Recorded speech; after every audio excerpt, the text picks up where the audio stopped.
Hi, this is Talking Sense. I'm Alistair Milroy, your host, and today on the show I've got some guests all the way from Australia, Corina and Dave from Superyachts 153. How are you going, guys? Very well, thank you. How are you today, Alistair? I'm really well. I've got up early and just preparing for this week. It's getting hot down here in the Med, so I'm jealous. It's getting cold here. Yeah, we're just talking about it's the winter, definitely the winter snap in your cold months now, but sometimes it's a nice break from the heat. People here will be wishing for that. Yeah, we really can't complain either. It's not that bad. We're just being a sucker. Right. And so Superyachts 153, your background, Corina, is in super yachting. You got the travel bug, obviously, and maybe you can tell us a little bit about that and your journey to starting your business. Absolutely. I guess it started, I grew up near the water. My dad owned a fishing boat, so we spent most weekends out on the water, and I absolutely loved it. It was my happy place. So from there, I sort of, after finishing high school, studied business and enjoyed travel. So moved from my small little country town I grew up in further north, and then sort of kept going and ended up trying to look for a career that could sort of incorporate both working on the water and a bit of business as well. So started in the yachting industry, I think in 2009, and about 10 years on board super yachts, and then moved home and decided to, was managing marinas before that, and then decided to start a business. We decided to start a business. Dave's background also complements our business. So I was a helicopter pilot, mostly in Australia for the last 10 years. So it meant I got to travel around and see the best parts of Australia, flying tourists around. So have a really good understanding of Australia and great locations for super yachts. Thinking about Tasmania and the Kimberley off the top of my head, but also those well-worn places like the Whitsundays as well. And just completely passionate about those sort of destinations. Because it's a relatively new super yacht destination. I mean, Australia's been very much on the tourist map, but there was restrictions in terms of being able to charter and bring super yachts in, and that changed, I guess, just before COVID. So it's really now we're seeing that interest as yachts are going further afield. Have you seen that demand increase?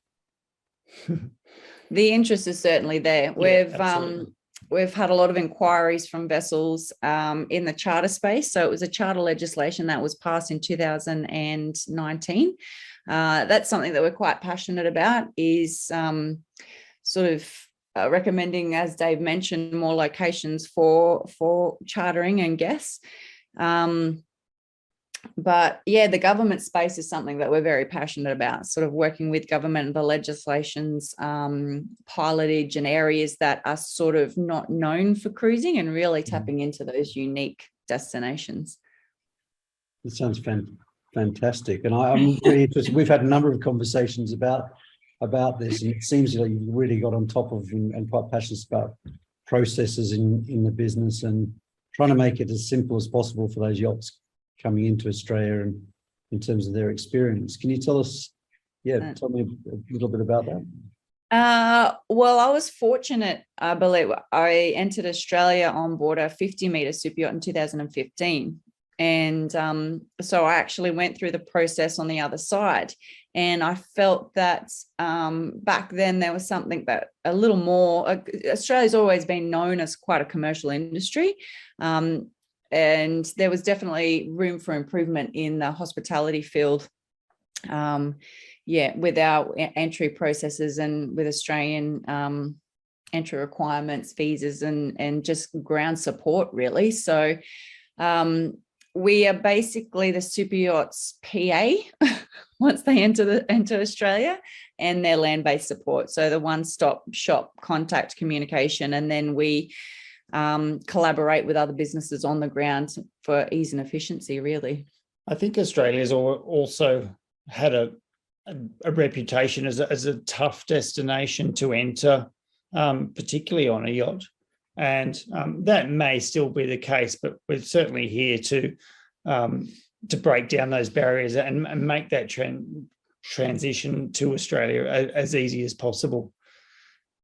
Yeah, there seems to have been a real move. Just I see it on from over here on LinkedIn. There's a lot more industry and sort of targeted promotion of Australia in terms of not just the as a destination, but also for refits. There's been some big investment up in Queensland and announced, and Brisbane and Gold Coast. I know that are you seeing yachts wanting to enter Australia, not also to look at doing that maintenance work?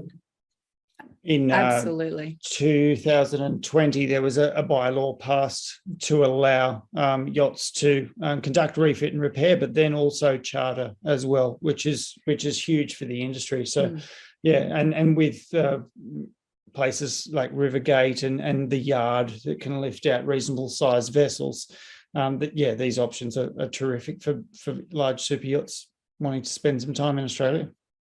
That's a real growth story for Australia, I think, which is fantastic.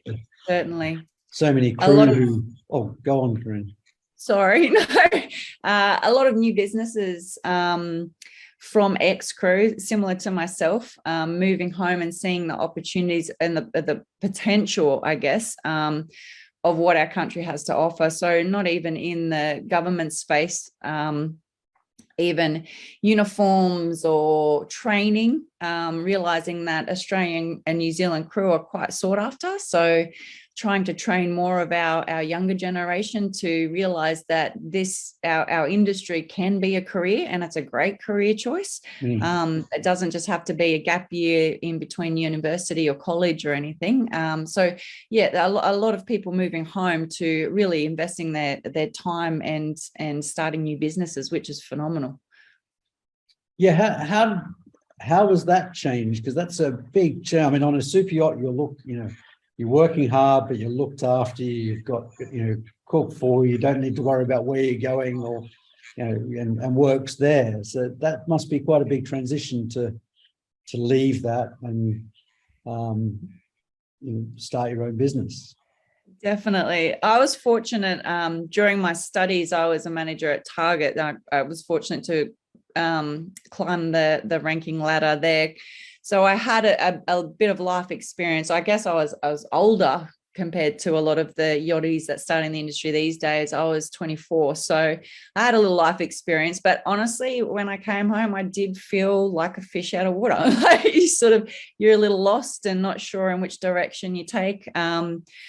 Another company that has started in Australia recently is for ex super yacht crew like myself, helping them get back into the marine industry. They've got a wealth of skills and knowledge, and we don't want to lose those individuals when they come home to other trades. So trying to keep us all together is one big thing that we're really trying to push for.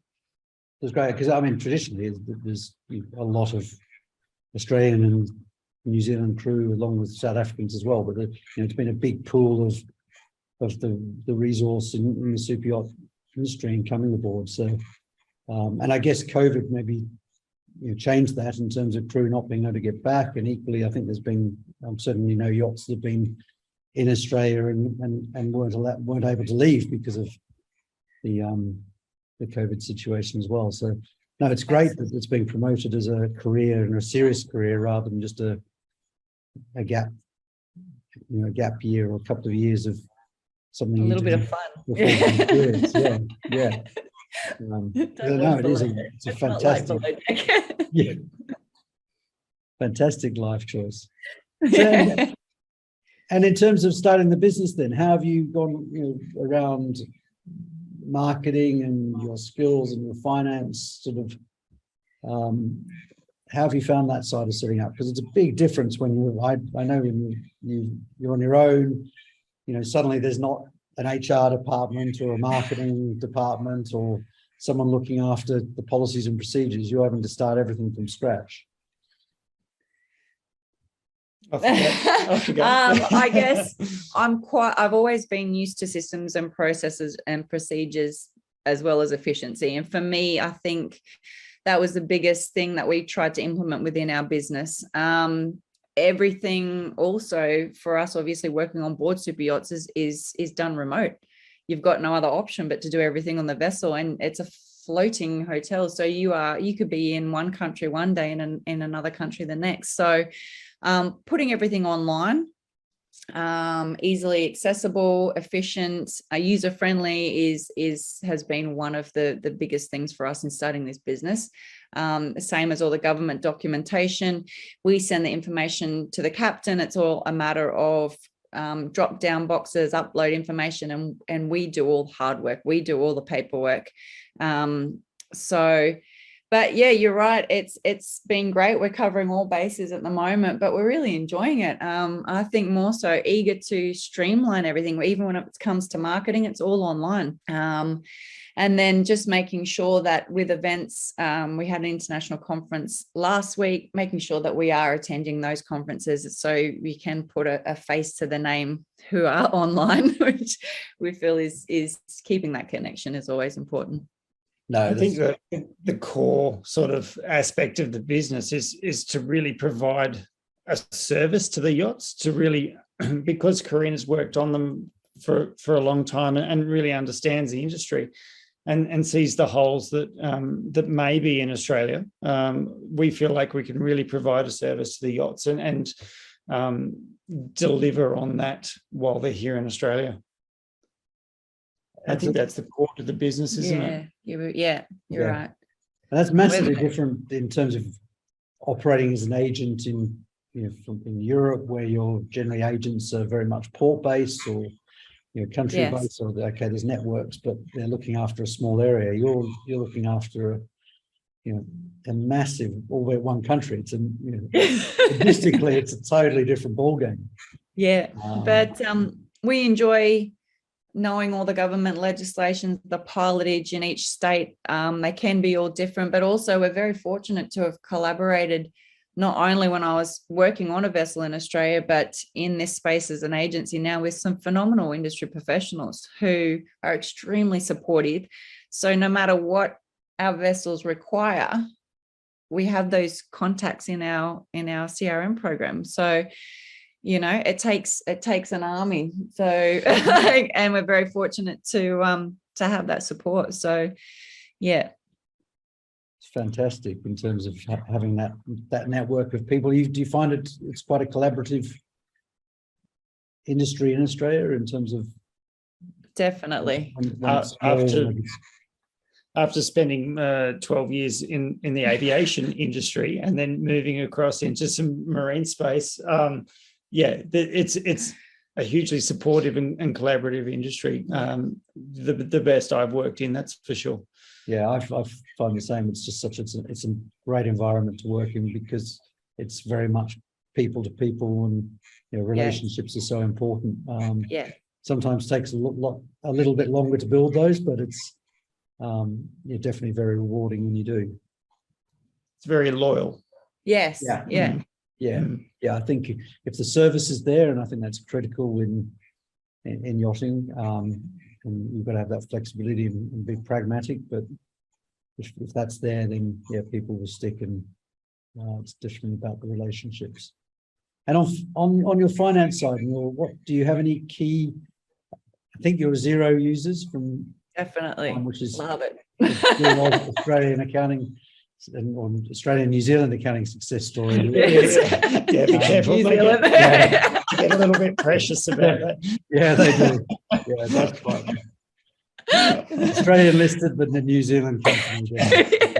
Exactly that. Let's clear that up. So we both used Xero previously in other workplaces, and always found it extremely efficient and user friendly from my point of view, and secure. It's such a secure platform. Yep. I mean, everything requires an authentication code, no matter what it is you're dealing with, and that for us is so important when we're dealing with these vessels and clients, and Yeah. You've probably found it. Yeah. I mean, I get the same thing if I move around. It's not just that you've got the two-factor authentication, but actually it will recognize that you've moved and you'll have to Absolutely. confirm you're in a different geographic location. So, you know, Yes. they really do put security at the heart of, and security of client data at the heart of it, which is fantastic. Yeah. With us, either on the road all the time or traveling fairly frequently, just to be able to upload invoices very quickly via your phone, or receipts, I should say, via your phone is terrific. And to have that instant access is awesome. The single touch payroll here in Australia, that system works really, efficiently as well. So we really enjoy that. Yeah, I think you've got some probably development that hasn't come into Europe yet around UK's got payroll, but Europe's sort of lagging slightly behind. And I think generally the banking is not quite, the availability of feeds, particularly in Europe, is behind where Australia and the UK as well, which is We're ahead of the world in most sort of demographics down here. Yeah, in those sort of technical areas, definitely. Honestly. No, I'm very envious. We are still at an island in some respects. So. What are the key sort of numbers that you look at in your business then? Is it, at the moment, cash flow is probably very important for most small businesses, but do you have particular... Yeah, definitely. And when we're reasonably new business, so it for us it's day-to-day operations and just seeing the right numbers come in and the right numbers go out and just making sure that all balances for us. So that's where we're at the moment. Yeah, pricing is always where to price things, how much it actually costs, and that changes from when you're small, as you need more infrastructure, as you more volume, that sometimes it ends up costing more, and you have to adjust those prices. So it's definitely something most small businesses have to keep an eye on and to know where to start. I think is quite. I think it has always been really important to us to start off with zero before we even had any income coming into the business. We wanted a platform that we knew we could manage, ingoings and outgoings as well. We meet with a bookkeeper regularly and our accountant just to make sure that we're running things as efficiently as we can be. Again, it comes back to the systems, processes, efficiency. Yeah, it allows you to concentrate on the marketing and the sales. Exactly. Yeah, exactly right. But also, these vessels, their payroll systems are efficient too, depending on whether it's in the middle of the month, the end of the month, the start of the month. We need to make sure that we schedule our systems to match theirs, so everything is paid on time and everything's smooth and there's no issues. And that's really important. Because I guess you almost, as you say, you're almost an outsourced administration within Australia. Do you take care of things like their accounts payable runs in Australia and a lot of their bills and expenses?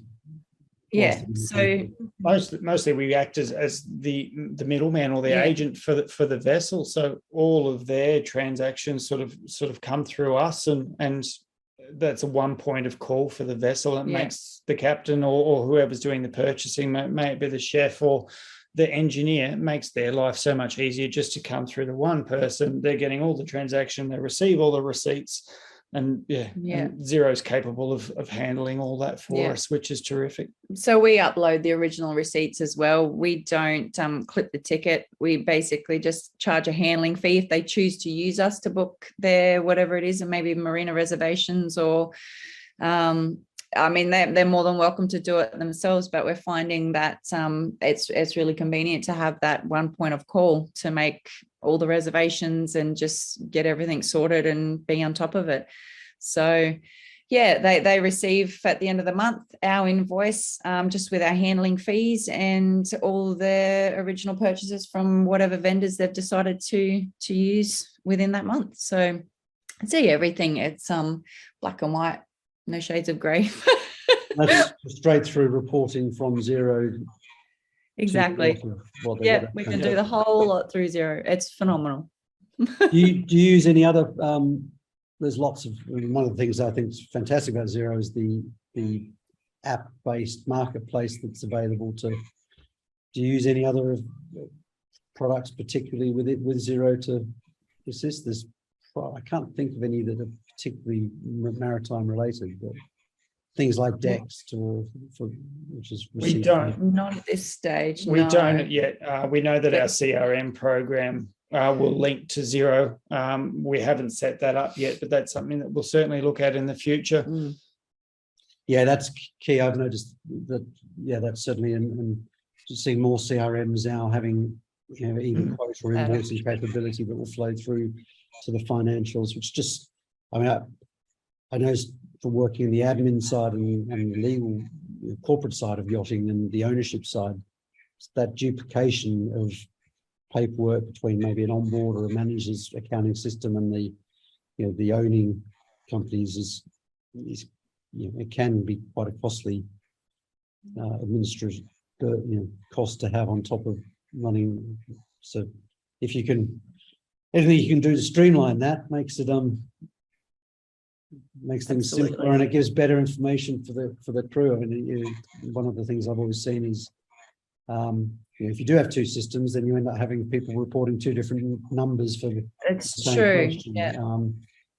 Which can be confusing for owners or their advisors. And quite often you're doubling up on workload, and we've got enough to do with it without doing that. So we'll try to avoid that at all costs.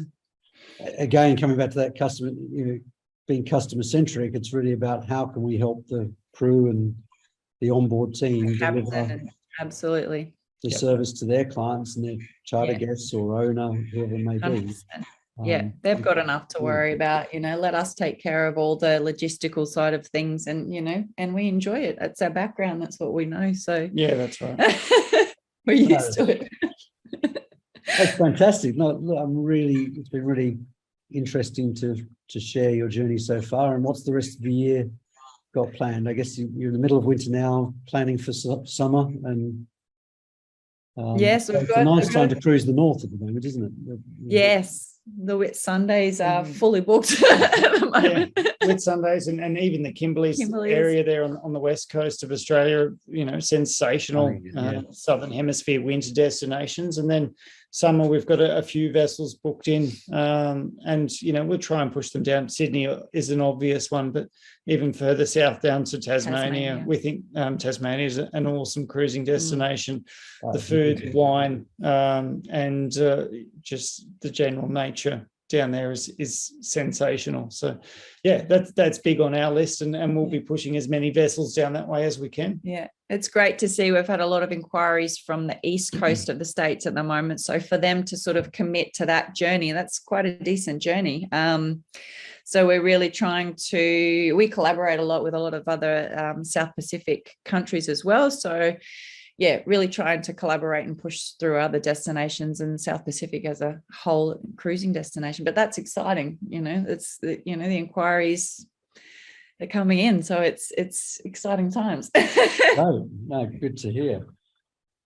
Well, no, thank you for coming on and being my guest. It's been really interesting to hear what's going on in the superyacht industry down in Australia. And you've been watching Talking Sense. I'm Alistair Milroy. Please tune in again next week, or if you have any questions for myself, Dave, or Corina, our contact information will be at the bottom of the show, and we'd love to hear from you.